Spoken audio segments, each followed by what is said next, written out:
friends, welcome to my channel. இன்னைக்கு நாம உடைச்ச முட்டை குழம்பு எப்படி செய்யுதுன்னு பார்க்கலாம் வாங்க. அதுக்கு தேவையான பொருட்கள் என்னென்னன்னு பார்க்கலாம்.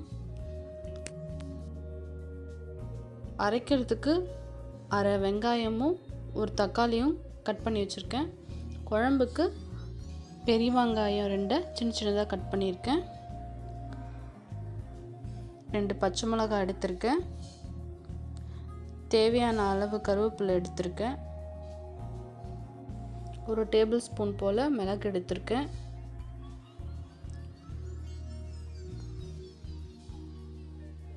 ஒரு டேபிள் ஸ்பூன் போல் பெருஞ்சீரகமும் ஜீரகமும் எடுத்திருக்கேன். 7 பூண்டு எடுத்திருக்கேன்.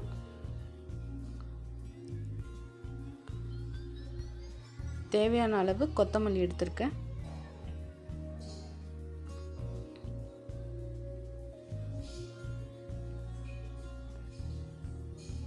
3 முட்டை எடுத்திருக்கேன். 1/4 மூடி போல் தேங்காய் எடுத்திருக்கேன். அதை ஃபஸ்ட்டு அரைச்சிப்போம். அதில் பெருஞ்சீரகமும் கடுகும் தேங்காவோடு சேர்த்து இந்த மாதிரி அரைச்சி எடுத்திருக்கேன். அந்த அரை வெங்காயத்தையும் 2 தக்காளியும் இந்த மாதிரி அரைச்சி எடுத்திருக்கேன். இப்போ எப்படி செய்யுதுன்னு பார்க்கலாம். வானலில் தேவையான அளவு எண்ணெய் ஊற்றிருக்கேன். ஒரு டேபிள் ஸ்பூன் போல் கடுகு போட்டிருக்கேன்.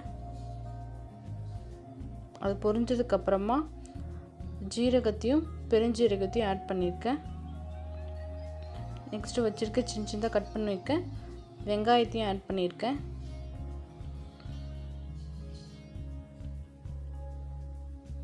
எல்லாத்தையும் நல்லா மிக்ஸ் பண்ணிக்கிறேன்.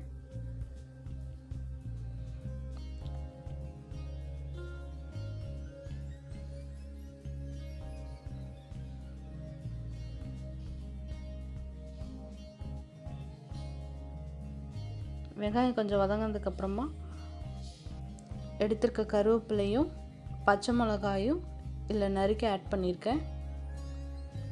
இதை நல்லா மிக்ஸ் பண்ணிப்போம்.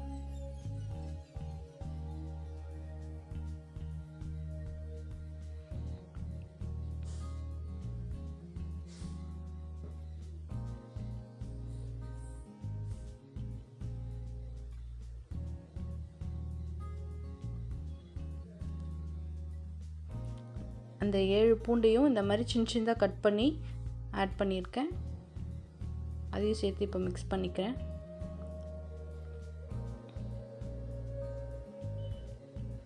ஒரு டேபிள் ஸ்பூன் போல் இஞ்சி பூண்டு பேஸ்ட்டையும் இதில் ஆட் பண்ணிக்கிறேன்.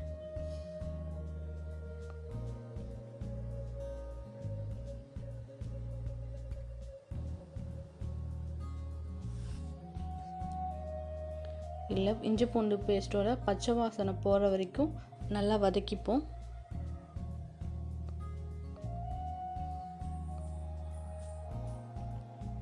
இப்போ பார்த்திங்கன்னா வெங்காயம் நல்லா வதங்கிடுச்சு.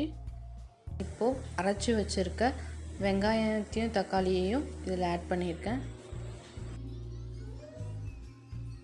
அதை நல்லா நான் மிக்ஸ் பண்ணி விட்டுக்கிறேன்.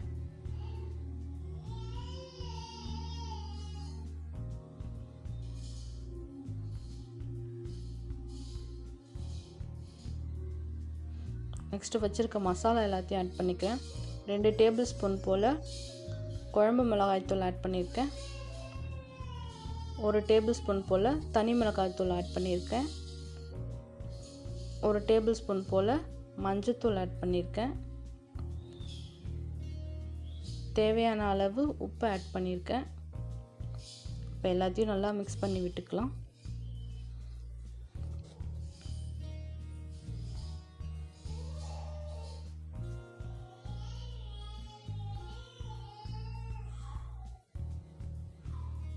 இப்போது 2 கிளாஸ் தண்ணி ஊற்றிக்கிறேன்.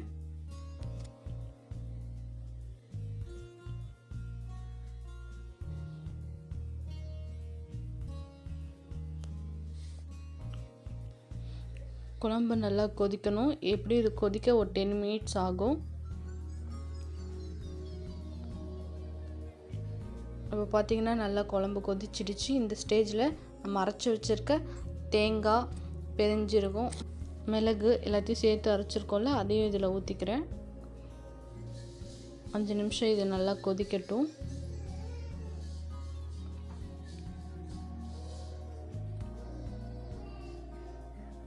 இப்போ பார்த்திங்கன்னா இது நல்லா கொதிச்சிருச்சு.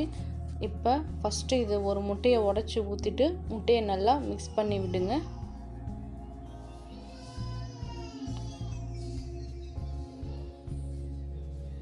இந்த மாதிரி நல்லா மிக்ஸ் பண்ணி விட்டுக்கோங்க. இப்படி ஒரு முட்டையை நீங்கள் உடச்சி ஊற்றும் போது அதோட டேஸ்ட்டும் டிஃப்ரெண்ட்டாக இருக்கும், குழம்பும் இன்னும் திக்காக இருக்கும். ஃபஸ்ட்டு போட்டிருக்க இந்த முட்டை கொஞ்சம் கொதி வந்ததுக்கப்புறமா நெக்ஸ்ட்டு நம்ம இதில் 2 முட்டையை உடச்சி ஊற்றிப்போம். இந்த மாதிரி தனித்தனியாக உடச்சி ஊற்றிக்கோங்க.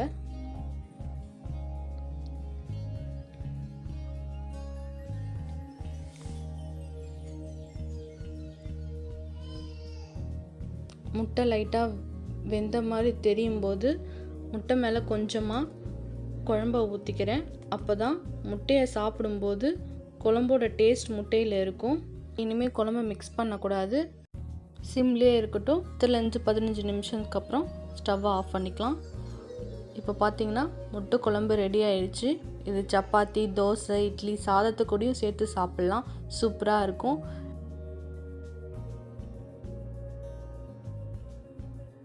இப்போ நம்ம இதை வேறு ஒரு பவுலில் மாற்றிக்கலாம். இப்போ பார்த்திங்கன்னா பார்க்கவே சூப்பராக இருக்குல்ல. இப்போ நான் இதில் சப்பாத்தி கூட சேர்த்து சாப்பிட போகிறேன். நீங்கள் பார்க்கும்போதே தெரியும் முட்டை உடையாமல் நல்லா வந்திருக்கு.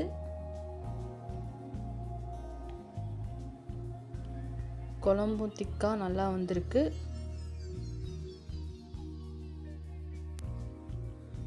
நீங்களும் ட்ரை பண்ணி பார்த்துட்டு இது எப்படி இருந்துச்சுன்னு மறக்காமல் எனக்கு கமெண்ட் பண்ணுங்கள்.